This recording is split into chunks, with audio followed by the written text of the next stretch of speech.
Chapter 1. Return of the Outcast. The boardroom froze the moment Isabella stepped inside. Conversations died mid-sentence, papers rustled to a halt, and every gaze locked on the woman who once left these walls in disgrace. Years ago, they had laughed as Damien destroyed her reputation, stripping her of her scholarship, her research, and her dignity. They had whispered that she'd never recover. Yet here she was, standing taller than any of them. No longer a fragile student, but a force with a calm smile that terrified her enemies. She let the silence linger, savoring the disbelief etched on Damien's face. His jaw clenched, his eyes narrowing with the fury of a man seeing a ghost who should have stayed buried. Isabella finally spoke, her voice steady, clear, and edged with iron. "I imagine you're surprised to see me," she said, scanning the table. "But I'm not here to beg for what was stolen. I'm here as your new benefactor. Effective today, my foundation becomes the university's largest private donor." Gasps swept the room. The once disgraced outcast had returned not as a student, not as a faculty applicant, but as a woman holding the power to decide their futures. Adrian, the young dean at the head of the table, leaned forward, his expression unreadable. He had heard of Isabella's brilliance, her meteoric rise before the scandal, but never imagined she would return with such firepower. His instincts told him she was dangerous, yet he could not ignore the brilliance radiating from her presence. Damien was the first to recover his voice. "This is a mockery," he snapped. "She has no place in this institution. We cannot—" "You don't get to decide that anymore," Isabella cut in sharply. Her gaze locked onto his, and for the first time, Damien looked unsettled. "I'm not here to teach. I'm here to shape the future of the very university that allowed you to thrive. I'm here to give opportunities to minds you tried to crush.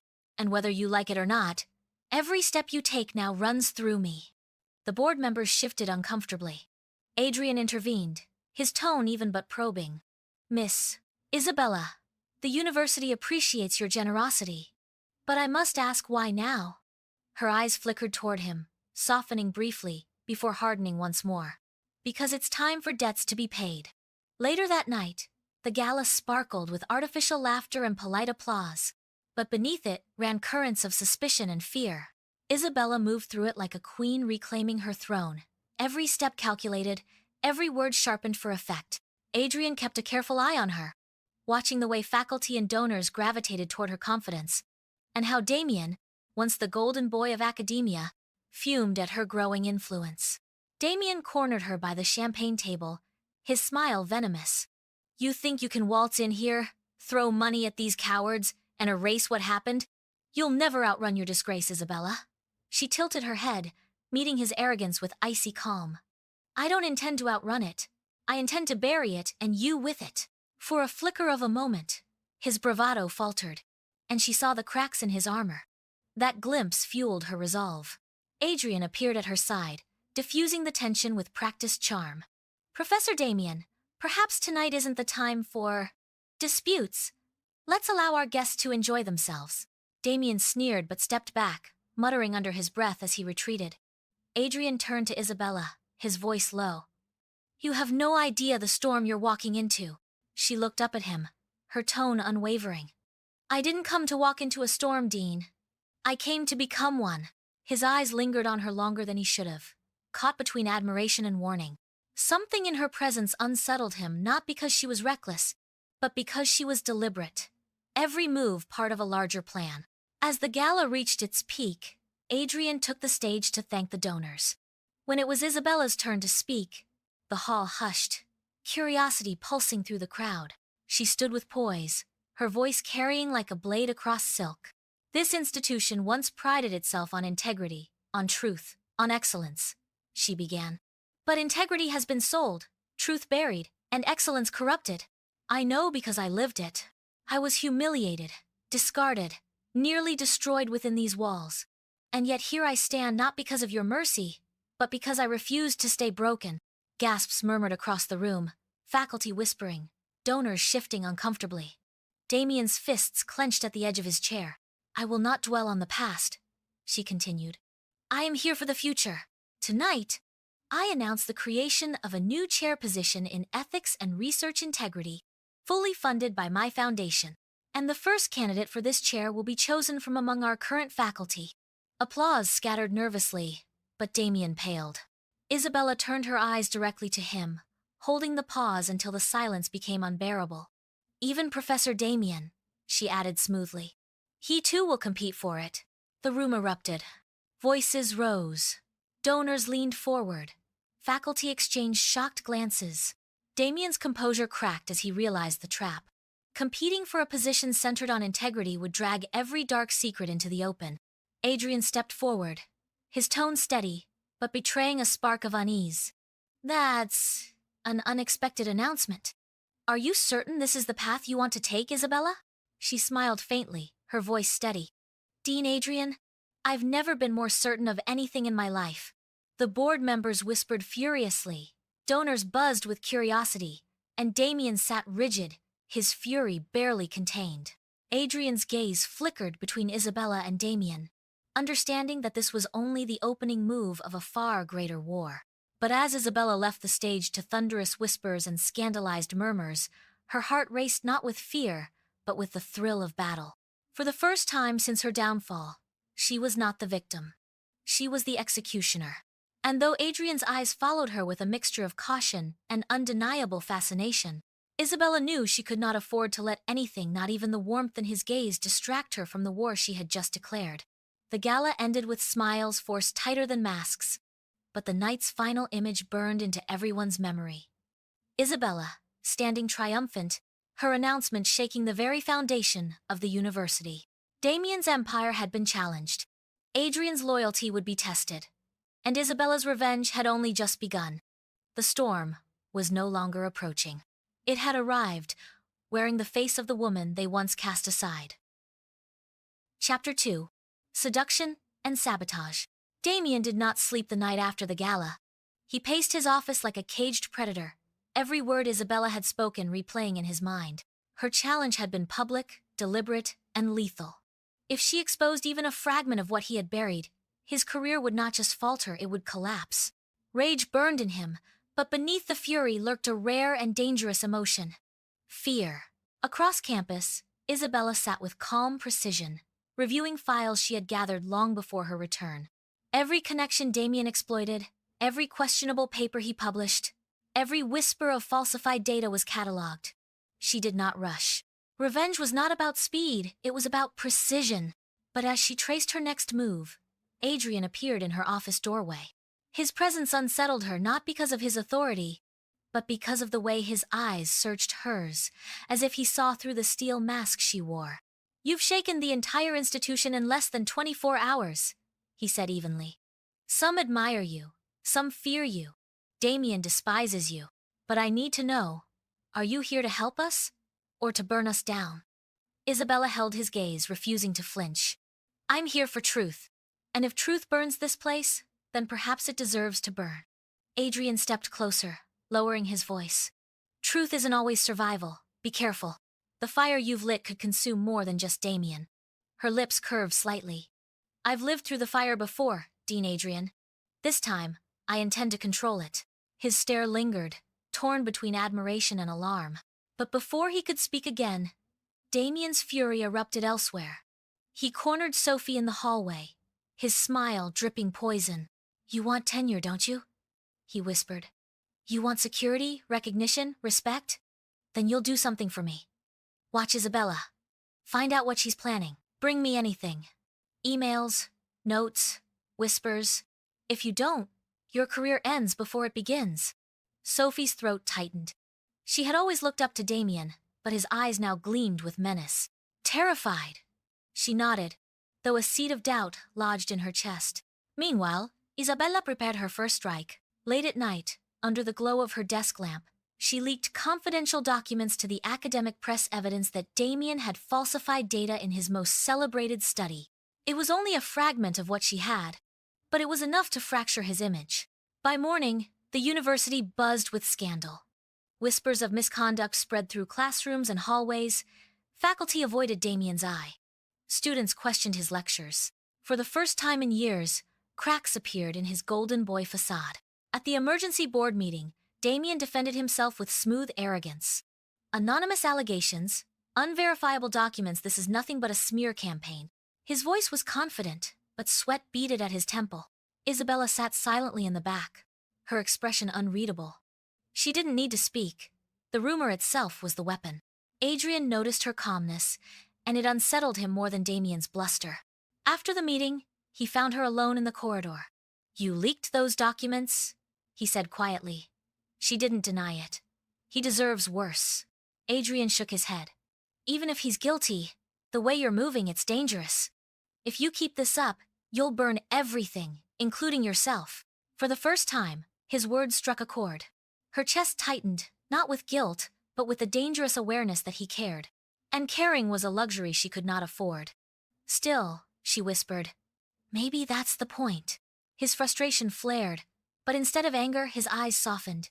"You're stronger than you think, but you don't have to fight alone." That night, as rain drummed against the library's tall windows, Isabella found herself drawn to Adrian again. Their conversation, meant to be professional, drifted into personal confessions. She spoke of the humiliation, the years she spent rebuilding herself brick by brick. He spoke of the burden of leading an institution drowning in politics and hidden corruption. Their words slowed, their silences deepened, and in a moment both reckless and inevitable, Adrian leaned in and kissed her. The world seemed to stop, every wound and every wall in her heart trembling under the weight of it. For a heartbeat, Isabella let herself feel not revenge, not strategy, but the raw ache of connection. But the moment shattered as a shadow moved in the doorway. Damien stood there, silent, watching with eyes sharp as knives. Then, without a word, he turned and walked away, a dangerous smile curving his lips. Isabella pulled back, her pulse racing. "He saw us," she whispered, horror cutting through her composure. Adrian's jaw tightened. Then the war just escalated. For Damien, the kiss was no scandal, it was ammunition. And Isabella knew with bone-deep certainty that he would use it. Adrian brushed his fingers against hers, steadying her trembling hand. "We'll handle it," he said. But Isabella's mind was already racing. Damien was not just her enemy. He was a serpent who thrived on secrets. And now he had one that could destroy her. The fire she had lit had leapt beyond her control, and the next strike would not be hers. The chapter closed not with triumph, but with dread. For the first time since her return, Isabella realized she had underestimated Damien's cunning. And as the storm raged outside, so too did the storm she had unleashed, now carrying her heart into the battlefield she had sworn would remain cold. Chapter 3. The Golden Boy Strikes Back. Damien wasted no time. The moment he saw Isabella and Adrian's kiss, his plans sharpened into a weapon. By dawn, whispers bled through the campus like venom. Professors murmured over coffee, students spread rumors in crowded halls, and donors called in panic. "She's using him," one voice muttered. "She seduced her way into power," another hissed. By midday, Isabella's name was stained again. This time not by falsified data, but by the suggestion that her influence came from Adrian's bed. When she arrived at the university that morning, conversations stopped mid-breath. The same shame that once crushed her years ago crept back into her veins, but this time, she refused to bow. Her heels struck the marble floor like hammers as she walked into the administrative wing. Adrian was already there, his office swarmed by board members demanding answers. His jaw was tight, his patience fraying, but when he saw Isabella, his eyes softened briefly before hardening with resolve. "Enough," Adrian said to the crowd. "This institution does not run on gossip. If anyone here believes Isabella's worth is tied to me, then they've forgotten what academia is supposed to stand for." The room fell silent. His defense was bold, dangerous even, but unwavering. Isabella stood in the doorway, caught between gratitude and guilt. She had dragged him into her war, and now his reputation burned beside hers. Meanwhile, Damien watched from the shadows, his smirk unshaken. He thrived on destruction, and now he had forced Adrian into the line of fire. But Isabella's silence unnerved him. Why wasn't she panicking? Why wasn't she breaking the way she had before? The answer came when Sophie knocked gently on Isabella's office door later that evening. Sophie's hands trembled, clutching a folder stuffed with papers. Her voice wavered as she spoke. "I shouldn't be here. If Damien finds out—" Isabella cut her off. "What do you have?" Sophie hesitated, eyes darting around the empty hallway, before stepping inside. She laid the papers on Isabella's desk, her voice a whisper. Proof. He siphoned grant money into his personal accounts. Travel budgets, equipment invoices fabricated. He made me file them, and I stayed quiet. For a moment, Isabella simply stared at the documents. This was not just academic fraud. This was criminal theft, the kind of scandal that would obliterate Damien's legacy forever. She looked up at Sophie, whose guilt weighed heavy. Why now? Sophie's lips trembled. Because I see what he's doing to you. To all of us. He'll destroy anyone who gets in his way. But you fight back. And maybe you can finish what I was too afraid to start. Isabella placed a steady hand on Sophie's shoulder. You've done the right thing. But from this moment forward, you must be careful. He won't forgive betrayal. That night, Isabella spread the files across her desk, her heart pounding as she pieced together Damien's corruption. For the first time since her return, she held a weapon sharp enough to end him. Yet when Adrian appeared in her doorway, the certainty in her chest wavered. Damien won't stop until he destroys you, Adrian said quietly. You've already given the press enough to ruin him. But this, he gestured at the files. If you go through with it, there's no coming back. You'll burn him to ashes, yes, but you'll scorch yourself too. Isabella turned to him, her voice low but firm. What choice do I have? He dragged my name through the mud once. He's doing it again. I can't let him win. Adrian stepped closer, his tone softening. You don't have to live in the shadow of revenge. There's a future waiting for you beyond all this. I see it. I see you. His words pierced her like sunlight breaking through storm clouds. For a flicker of a moment, she imagined it walking away, leaving the war behind, choosing him over vengeance.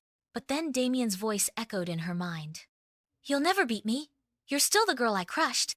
The memory hardened her resolve. She shook her head. I can't stop now. Not when justice is within reach. Adrian's jaw tightened, conflict blazing in his eyes. He wanted to protect her, to pull her out of the fire, but he knew she would not let go of the flame. The next morning, the board gathered for an emergency session. The atmosphere was thick with tension, every member whispering, speculating, waiting for the storm to break. Damien sat at the head of the table, smug confidence restored, ready to dismiss every rumor, every accusation, with the polish of a seasoned manipulator. Isabella entered the room with Sophie by her side. Murmurs rose immediately, questions flying in hushed tones. Damien leaned back in his chair, sneering. Ah, the fallen star rises again. Here to embarrass yourself one more time? Isabella didn't respond. She walked to the center of the room, her movements deliberate, her silence louder than his mockery. Then, with a single motion, she dropped Sophie's folder onto the polished oak table. Papers spilled across its surface, each page damning, each line a blade aimed at Damien's empire. The room froze. Board members leaned forward, scanning the evidence with widening eyes. Numbers, invoices, signatures, it was all there. Damien's smirk faltered. This is fabricated, he stammered. Sophie's voice rang clear, stronger than Isabella had ever heard it. No, I was there. I filed those invoices. I watched him steal, and I can testify. Gasps rippled through the room. Damien's mask cracked, fury and panic colliding in his expression. Isabella held his gaze, her voice cutting through the chaos. You thought you could bury me. But it's you who will be buried, by your own lies. The room erupted in shouts, board members demanding explanations, donors threatening to withdraw, administrators scrambling. Adrian rose from his chair. His eyes locked on Isabella not with anger, but with awe at her fearlessness, and dread for what it would cost her. Damien slammed his fists onto the table, his voice breaking with desperation. This is a witch hunt! She's manipulating all of you! But no one seemed to believe him anymore. The evidence was too damning, the witnesses too credible. His empire was crumbling in real time, and he knew it. As the board erupted in chaos, Isabella stood silent, her heart thundering in her chest. This was it, the moment she had been waiting for. Yet as her eyes found Adrian's across the room, she saw not triumph, but the haunting question in his gaze. When this is over, will you still have a soul left to save? The gavel slammed, demanding order. All eyes turned to Isabella, waiting for her to speak. The room balanced on the edge of a knife, and with steady hands, She prepared to deliver the final blow. Chapter 4. Crown of Ivy. Adrian stood at the edge of the stage, gripping the podium as if it were the only thing holding the university together. Reporters crowded the hall, cameras flashing, questions flying. But all eyes shifted when Isabella entered, not quietly, not humbly, but with the confidence of someone who finally held the crown that had once been stolen from her. The board had voted. She was no longer just a donor. She was the chair who would decide the fate of its professors, including Damien, the man who had destroyed her. The silence that followed her steps was heavy, suffocating, filled with anticipation of a final reckoning. Damien's smirk wavered for the first time when he saw the sealed file in her hand. The file he had thought buried forever. She laid it on the table with surgical precision, her voice steady. This is the truth about how Damien fabricated evidence, destroyed careers, and built his empire on lies. Gasps filled the air. Reporters scribbled furiously. The board exchanged horrified glances. But Damien wasn't going down without a fight. He stood, fire in his eyes, and spat across the room. You think they'll believe you? You were a nobody who clawed her way back with money. You don't deserve this place, Isabella. And neither does he. He pointed straight at Adrian. The room froze. Damien's voice dripped venom. Ask your noble dean what he's hiding. He knew I planted that evidence years ago. He knew, and he let it happen. Why? Because his father's legacy depended on Damien's rise. Adrian's face blanched, his grip tightening on the podium. Isabella turned sharply toward him, disbelief tightening her chest. Is that true? She whispered, barely audible but loud enough in the silence that followed. Adrian swallowed hard. His eyes glistened. I was young. I was afraid of losing everything my family built. I thought if I stayed quiet, it would all pass. I was wrong, Isabella. Dead wrong. The betrayal cut deeper than any wound Damien had inflicted. Her chest ached, her hands trembling as she faced both men her enemy and the man she had begun to trust. The crowd waited, devouring every second of the spectacle. Damien pressed on, sensing his chance. See? He's no savior. He's as guilty as me. You think he loves you? He's just another coward hiding behind a polished smile. Adrian's voice broke. I love her more than I've ever loved anything, Damien. That's why I can't hide anymore. He turned to Isabella, his voice low, raw. If you want to destroy me, do it, but don't let him walk free. Tears stung Isabella's eyes. Every instinct screamed for vengeance, for justice, for the satisfaction of watching both men fall. Yet, as she held the file in her hand, she realized the final choice was hers alone. Revenge had been her fire, but love had been her undoing. She opened the file, scattering Damien's forged documents across the table for the cameras to capture. The proof was undeniable. Gasps rippled again, louder this time. Damien lunged forward, but security seized him, dragging him from the hall as he shouted curses that echoed like a dying man's last roar. The crowd erupted into chaos, reporters shouting over one another, board members scrambling to contain the scandal. But Isabella heard none of it. Her gaze was fixed on Adrian. He hadn't moved, his confession hanging in the air like a guillotine. She walked toward him slowly, each step a battle between fury and longing. Her voice trembled. You let me suffer. You let me believe I was alone. Adrian's eyes brimmed with tears. And I'll regret it every day for the rest of my life. But if you can't forgive me, at least let me help rebuild what Damien destroyed.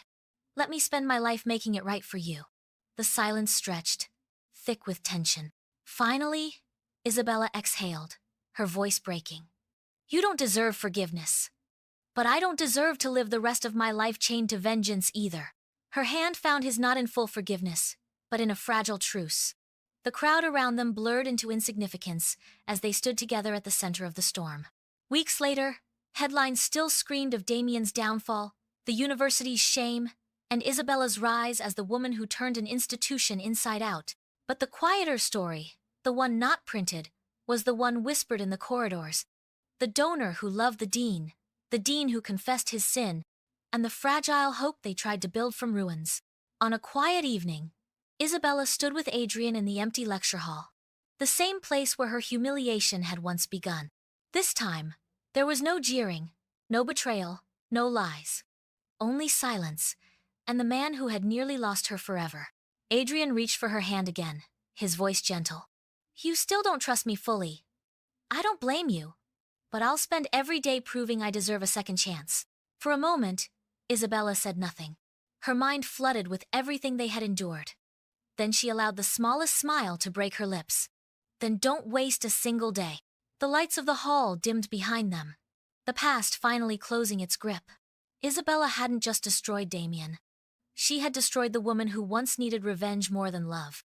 And in the ashes, something new, uncertain, fragile, but real began to bloom. The crown she wore now wasn't tainted by ivy or revenge. It was hers alone, and for the first time, she was ready to carry it. And beside her, Adrian, flawed, repentant, but unshaken, was willing to walk whatever road she chose next. The story didn't end with vengeance. It ended with choice, and that choice was love. To summarize this story, a woman once humiliated by her professor returned to her elite university with power and wealth, determined to ruin the man who destroyed her career. As she exposed corruption and outmaneuvered her enemies, every victory brought her closer to a painful truth that the charismatic dean she had begun to trust carried secrets of his own. Torn between love and vengeance, she risked everything in a battle of betrayal, revelation, and redemption. In the end, she claimed the power once stolen from her, and discovered that love, though fragile, could survive even the darkest lies. If you enjoyed this story, please subscribe my channel for more dramatic, intense romances. Your support means a lot to me. Thank you for watching.